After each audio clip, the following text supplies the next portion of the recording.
വിസ് learning hub എന്ന പുതിയ YouTube ചാനലിലേക്ക് ഏവർക്കും സ്വാഗതം. പൈതൺ എങ്ങനെ ഈസിയായി പഠിക്കാമെന്നും ലോജിക്ക് എങ്ങനെ മനസ്സിലാക്കാം എന്നും പഠിപ്പിക്കുന്ന സീരീസ് ആണ്. സ്കൂളിൽ പഠിക്കുന്ന കുട്ടികൾക്ക് വരെ ഇന്ന് പൈതൺ ഒരു പഠന വിഷയമായി മാറിയിരിക്കുന്നു. അവർക്ക് വരെ മനസ്സിലാകുന്ന രീതിയിലാണ് ഈ വീഡിയോ നിർമ്മിച്ചിരിക്കുന്നത്. ആദ്യമായി പൈതൺ എന്നാൽ എന്താണ് എന്ന് നോക്കാം. പൈതൺ ഒരു ഹൈ ലെവൽ ഇന്റർപ്രേറ്റഡ് പ്രോഗ്രാമിംഗ് ലാംഗ്വേജ് ആണ്. അതായത് മനുഷ്യർക്ക് വായിക്കാനും എഴുതാനും എളുപ്പമുള്ള ഭാഷ. പൈതൺ ഉപയോഗിച്ച് നാം web application, data analysis, automation, games എല്ലാം നിർമ്മിക്കാം. ഇത് ബിഗിനർ ഫ്രണ്ട്ലി ആയിട്ടുള്ളത് കൊണ്ടാണ് പൈതൺ ലോകമാകെയുള്ള വിദ്യാർത്ഥികളും ഡെവലപ്പർമാരും തിരഞ്ഞെടുക്കുന്നത്.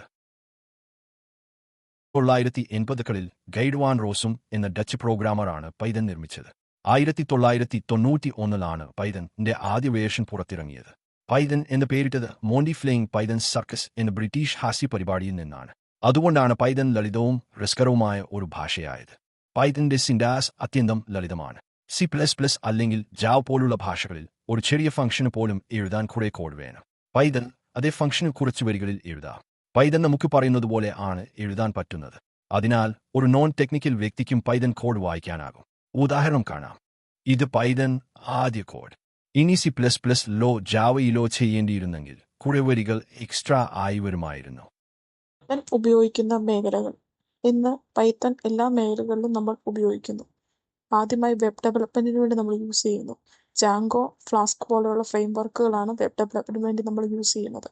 Data analysis and machine learning.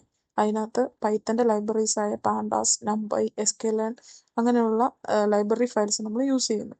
Automation, repetitive ടാസ്കുകൾ നിമിഷത്തിൽ പൈത്തൺ കോഡുകൾ കൊണ്ട് ചെയ്യാം. Cyber security and game development എല്ലാത്തിനും നമ്മൾ പൈത്തൺ ആണ് യൂസ് ചെയ്യുന്നത്. അധികം ലൈബ്രറികളും കമ്മ്യൂണിറ്റി സപ്പോർട്ടുകളും പൈത്തൻ്റെ വിജയത്തിന് കാരണമാണ്. പൈത്തൻ്റെ വളർച്ച ഭയങ്കരമായി പുരോഗമിക്കുകയാണ്. ഡാറ്റ സയൻസ്, AI, റോബോട്ടിക്സ് തുടങ്ങിയ എല്ലാ കട്ടിംഗ് എഡ്ജ് ടെക്നോളജികളും പൈത്തൺ ഉപയോഗിക്കപ്പെടുന്നു. വളരെയധികം സ്റ്റാർട്ടപ്പുകൾ പൈത്തണിൽ ഡെവലപ്മെൻറ്റ് നടത്തുന്നു. വലിയ കമ്പനികളായ ഗൂഗിൾ, യൂട്യൂബ്, നാസ, നെറ്റ്ഫ്ലിക്സ് എല്ലാം പൈത്തൺ ആണ് ഉപയോഗിക്കുന്നത്. പൈത്തൺ പഠിക്കുന്നവർക്കായി ജോബ് മാർക്കറ്റ് വലുതാണ്. ഫ്രീലാൻസിങ്, IT ജോബ്സ്, റിസർച്ച് എല്ലായിടത്തും പൈത്തൺ അറിയുന്നത് ഒരു പ്ലസ് പോയിന്റ് തന്നെയാണ്. പൈത്തൺ പഠിക്കാൻ നിങ്ങൾ തയ്യാറാണോ? ഞങ്ങൾ ഉണ്ടാക്കുന്ന ഈ സീരീസിൽ പൈത്തൻ്റെ തുടക്കം മുതൽ പഠിപ്പിക്കും. ചാനൽ സബ്സ്ക്രൈബ് ചെയ്യൂ, ബെല്ലൈക്കൺ അമർത്തൂ, നിങ്ങളുടെ കമൻറ്റുകൾ താഴെ രേഖപ്പെടുത്തൂ.